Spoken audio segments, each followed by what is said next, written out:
Hey everybody, this is Jason from Jason Berkman. Hey everybody, this is Jason from Jason Berkman Photography, and today I have a very great. Oh, I'm not gonna try to. Hello, ladies and gentlemen. No, I'm not gonna do this thing. That's Peter McKinnon. Hello, ladies and gentlemen, boys and girls. My name is Jason Berkman from Jason Berk with Fujifilm in my Fujifilm ecosystem. Let me start that over. Hey everybody, this is.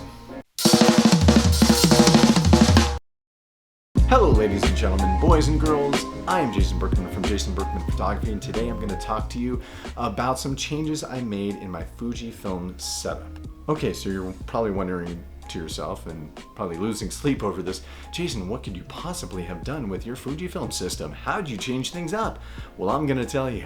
If you saw my last video, you would have seen that I gave a pretty good case for the X-T3 being just the most amazing camera, and if you wanted the X-T4, wanted to know if you wanted to upgrade, my answer pretty much was no, and especially if you have a gimbal or if you have another camera that has IBIS or stuff like that. Anyway, I made a case for holding on to your X-T3 and not upgrading to the X-T4. Well, I did something. I got an X-T4. So you're wondering to yourself, Jay, you're contradicting yourself. Are you a hypocrite or what? Well, no, not exactly. I'm gonna break it down from the beginning. So I had two bodies. I had the X-T3 and the XH-1 when it came to weddings. So the reason why I had those two bodies for weddings was I needed 3 batteries in each one of them because I needed to be able to last a long time and I needed to have the battery life. I also needed 2 card slots, so I was able to have a backup card slot for a whole wedding, or basically for a whole wedding you need 2 card slots. Also, I wanted to have weather resistance or weather sealing for weddings as well like that. So the XH1 and the X-T3 were my wedding cameras. Those are my 2 professional cameras that I would need for events or weddings or whatever. That being said, I had a third camera that I used as a video camera, almost specifically as a video camera, but also for my run and gun street photography camera, and that's the X-s10. Now, I loved the X-s10, but there are certain things that I didn't like about it. 1, the battery life was terrible. 2, it's kind of DSLR-y, and the reason why I love Fujifilm is because of the tactile dials. Your exposure, the triangle is right there for you to view, right there for you to see, so it was very intuitive for me to use an X-T3 and an XH1, not so much with the X-s10. But I made go of it. The flip out screen wasn't the best for street photography. I made a go of it still. And then you're gonna say, well, what about the X-T4? It has the flip out screen. Yes, it does. I'll talk about that in just a second. But I needed those 2 bodies for professional work, okay? And I needed something that had IBIS, so when I wanted to do handheld, I had a heavier camera, and the XH1 was great for that. The X-s10 was great for everything else. It was my second video camera most of the time. The last few videos that I've done for YouTube, I did with that camera. So it really helped me when it came to video and photography. That was my street photography camera because it's small and it doesn't look like a professional camera, and it's great to have around people. And even when you're doing this, people are still going, oh, what are you taking pictures of me for, bro? What are you taking pictures of me for, bro? Yeah, you gotta have something.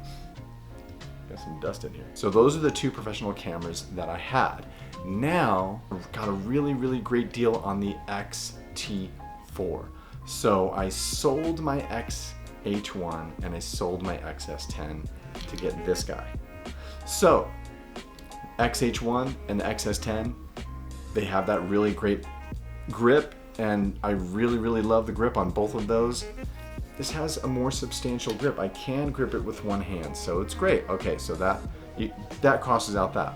2 card slots, this thing has 2 card slots. Matching up sensors when it came to the X-s10 and the X-T3, which I'm filming on right now, X-T3 and X-T4 have the same sensor. When it comes to weather sealing, this thing is sealed. My X-T3 is sealed. They're both sealed. And I can do this handheld with the 18-55 and this thing. Handheld is no problem.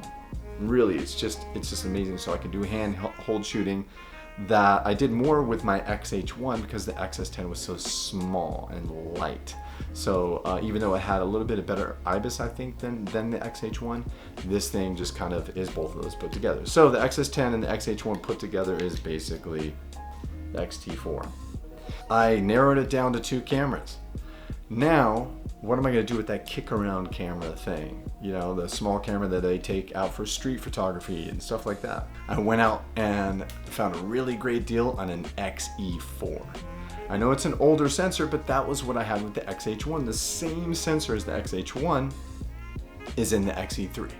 So now that's my street photography kick around. If I want to bring a small camera with me that's not my phone, I'm going to bring the XE3 with me with basically the 35 1.4 because that's a killer lens. Now the one problem is I did also sell my 35mm f2, which instantly I'm missing because that's what I use in the studio. For all my studio work, basically, I'm using a 35mm because it's the most true to life, what we see with the naked eye, and I feel that that really translates in the studio. I just like using that focal length. 50mm equivalent I think is just the best for studio, but that's just me personally. The 35 f2 is much quicker than 35 1.4. I don't need the 1.4 aperture. I don't need the character out of that lens when I'm doing in studio work. So I'm gonna miss that lens. But now that I have the X-T3, the X-T4, and the XE3 as my bodies, there was one other thing that I wanted to add to my lineup, and that is a zoom. And you're probably wondering what this big bad boy is right here. I don't know, some of you might recognize it, but I want to start doing more music video type stuff and more commercial stuff. So I wanted a video lens that would be better in low light, something I can use with the gimbal, but not have it projecting or protruding, and something that had a constant aperture. Now this is the Sigma 18 to 35 1.8. Now this has a 1.8 aperture all the way through the focal length from 18 to 35, which is great. Now it is a Canon lens, or it's for Canon, so I had to mount it with the Viltrox adapter that I have, which, sorry Viltrox, is just a terrible I just don't like it. I actually did use it for the first video shoot that I've done. I did a video course for a chef and nutritionist, and it did work. It was a little quirky at 35, but it did work. But I do need to get the Fringer in order to really realize what this camera or what this lens can do. But it did work with the Viltrox, and this is a speed booster, and I do not like how wide it made it. Even on the high end, even on the at close to 35, it was still wide, so it boosted the heck out of the thing. I didn't like this. This is actually an APS-C lens, so when you're boosting this thing, it's just really making it really wide, and I didn't like that. It is extremely sharp. It still does track with the X-T4. So and I wanted also something that I could use on the wider focal range that I can pair up when I'm doing events or even weddings if I wanted to have zooms. So I have the 18 to 35 on one side, and I have the 50 to 140 on the other side. And with 2 bodies that have the exact same sensor, it's just a win-win all the way around. So a lot of changes happening to my Fujifilm system. And you know what, gear isn't always the most important thing when it comes to shooting. It's very important because these are our tools, and sometimes it coincides with the things that we want to express. So I want to do more video work, I want to do more music video work, so I felt like the 18 to 35 was a great choice for me. Also the X-T4, the IBIS, the card slots, the weather resistance, all this stuff like that, and the flip out screen. So this is really great for doing stuff like this. So I don't have to always set up my X-T3 with the monitor and all this stuff like that. I mean, I can have this on a tripod and very easily do my YouTube with this guy. So I don't have 4 bodies anymore. I have 3 bodies. I've narrowed it down. I shouldn't have too many bodies because that XH-1 sat on a shelf, and it's a beautiful camera. It's an amazing camera. I love that camera. I used to just pick it up and hold it and be like, why aren't I using this thing? Well, because I don't need it.